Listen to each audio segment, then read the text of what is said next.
You could afford the nicer car. That's what makes this interesting. You could afford the better apartment, the first class seat, the watch your coworker won't stop mentioning like it's a personality. And you still don't buy any of it. Not because you're cheap, not because you're scared of spending, not because nobody explained enjoyment to you. You skip it because you finally understand what a purchase is actually asking for. It never asks for one payment. It asks for a slice of your future attention, a piece of your sleep, some of your ability to say no later.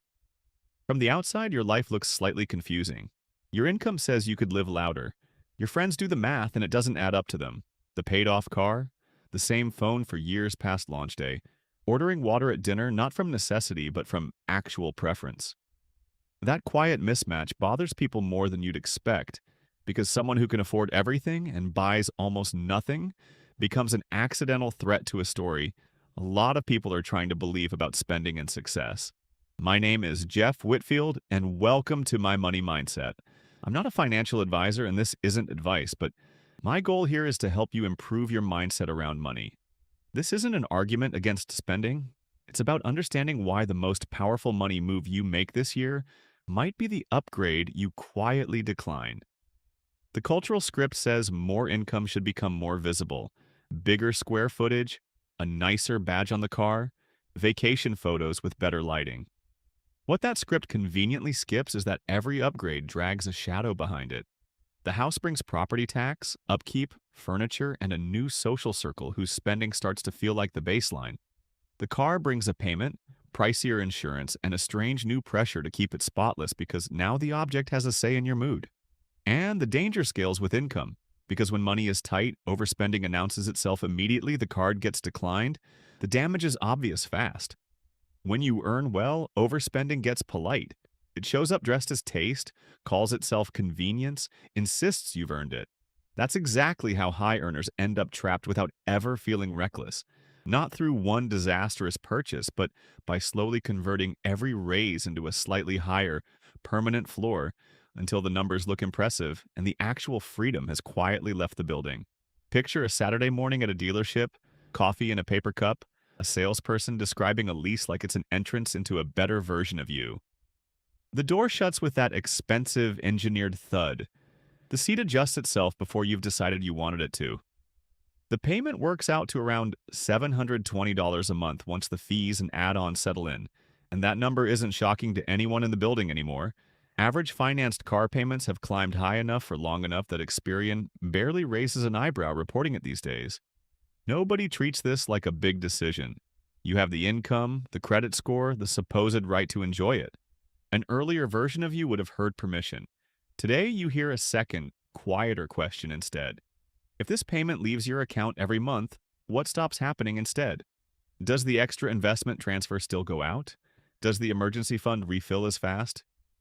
Do you still feel steady if your industry has a rough year? This isn't a blanket argument against ever financing a car. Plenty of people genuinely need reliable transportation for work or family. The issue is when the vehicle becomes a costume rather than a tool, and the costume quietly starts outranking your own options. So you hand back the keys, no speech, no drama, and drive home in the car you already own. For a few minutes, it feels strange.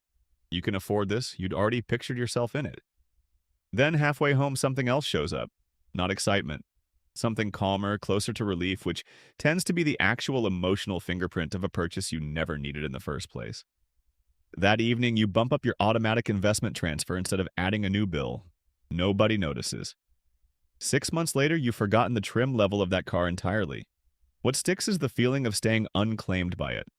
The real question was, never can I afford this. It was, who do I become once this becomes routine? Because routine is the most expensive word in personal finance. Routine decides for you before you get a vote. The higher your income climbs, the more the world starts asking for proof of it. The first raise wants a nicer apartment. The second wants a better car.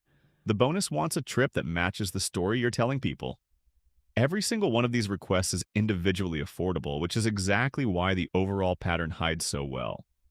This is why lifestyle creep rarely feels like greed.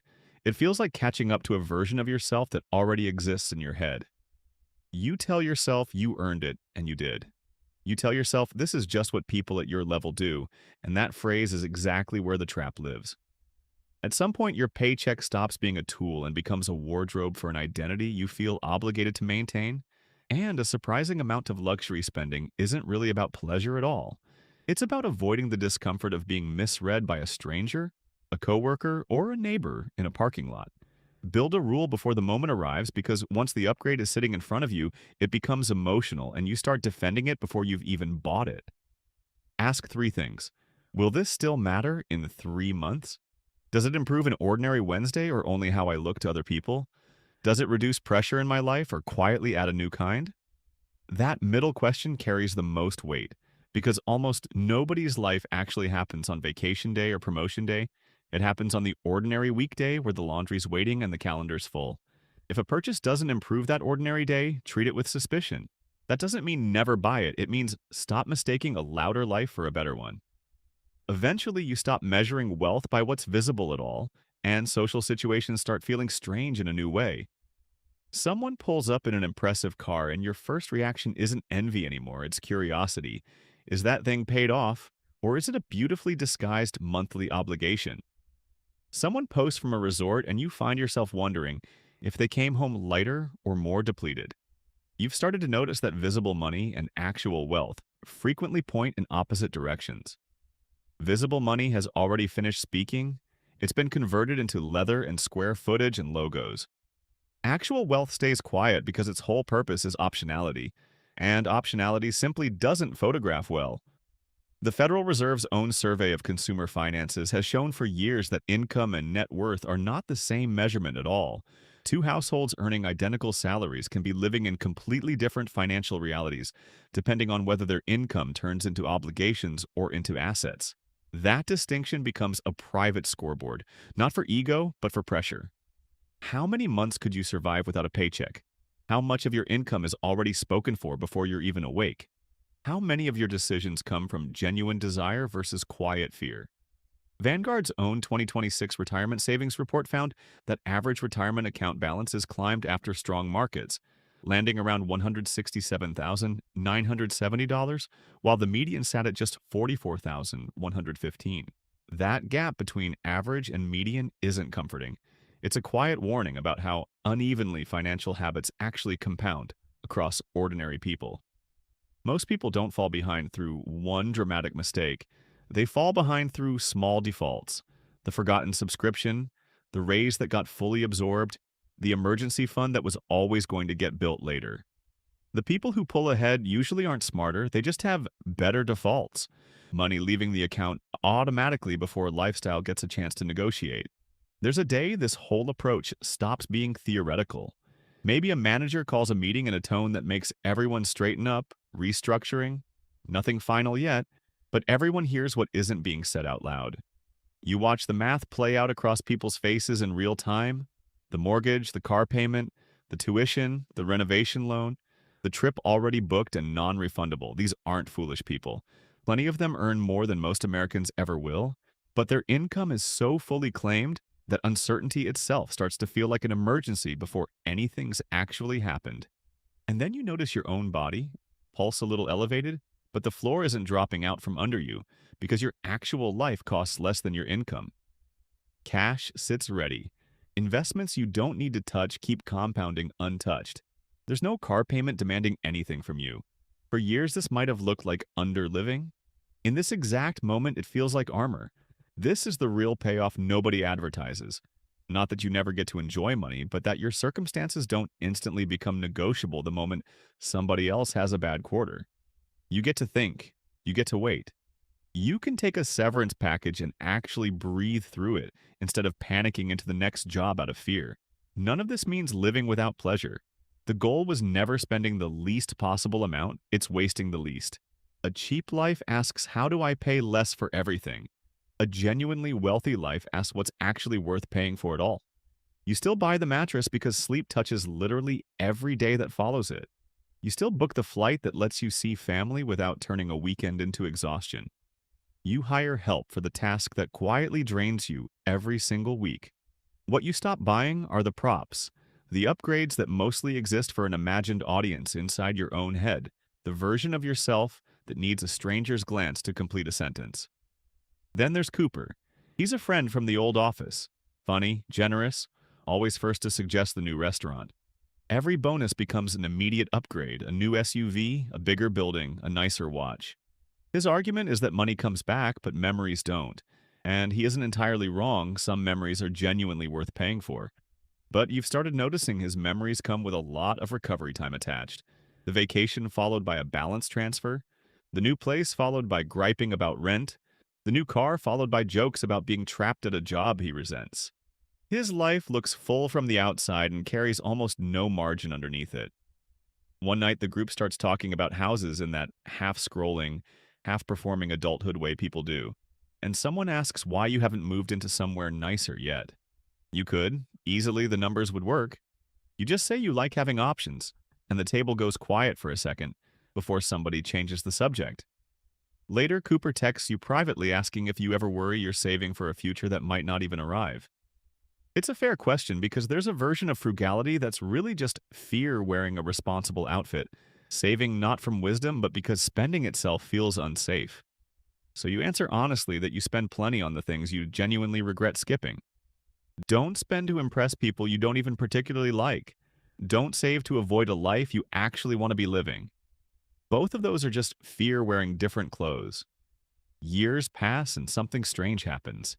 The things you didn't buy end up mattering more than the things you almost did. The car you passed on becomes a brokerage balance with real weight behind it. The bigger apartment you delayed becomes a down payment you can make without panic, or the freedom to keep renting simply because it suits this particular season of your life. Every time you skip the thing that doesn't actually fit, you're quietly teaching yourself that wanting something isn't an emergency. Every time a raise widens the gap instead of raising your floor, you learn that income is a tool rather than a command. This might be the deepest form of independence there is. Not never working again, not obeying every desire the moment it appears, but the specific moment an advertisement shows you the life you're apparently supposed to want, and you're simply able to say, "That's nice," and mean it, and still say no. Here's the practical version of all this. First, figure out your real number, not a fantasy figure. The actual monthly cost of a genuinely good, ordinary life, housing, food, health, relationships, some fun, some generosity, and real margin for the stuff every budget forgets to include. Second, protect the gap deliberately. Decide in advance how much of any raise becomes lifestyle and how much becomes freedom. Because if you don't decide, the culture around you will decide for you instantly. Third, automate everything invisible, retirement contributions, brokerage transfers, the emergency fund, so the quiet machinery runs before willpower gets tired of showing up. Fourth, question every upgrade against whether it improves an ordinary Tuesday or just your image, and whether it removes pressure from your life or adds a new kind you hadn't accounted for. Fifth, spend freely and without guilt on the handful of things that are genuinely, unmistakably yours. The point was never to make your life smaller, it's to make your yes more clear. So here's the actual question worth sitting with. What's one thing you can technically afford right now that your future freedom would genuinely thank you for skipping? Not because you're denying yourself anything, because you're choosing yourself instead.